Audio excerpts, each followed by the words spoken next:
చేదులేని గుత్తి కాకరకాయ కారాన్ని ఎలా చేయాలో చూసేద్దాం రండి.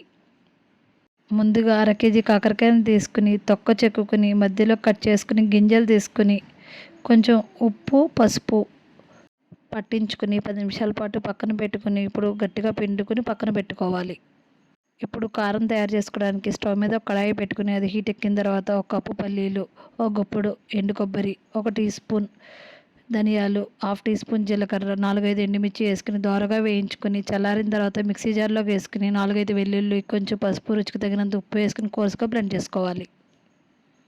ఇప్పుడు స్టవ్ మీద మళ్ళీ అదే కడాయిని పెట్టుకుని 2-3 టేబుల్ స్పూన్ నూనె వేసుకుని వేడెక్కిన తర్వాత గుత్తి కాకరకాయని వేసి 15 నిమిషాల పాటు మూత పెట్టి నిదానంగా వేయించుకుని అవి చల్లారిన తర్వాత ఇప్పుడు ఈ పొడిని దాంట్లోకి స్టఫ్ చేసుకోవాలి.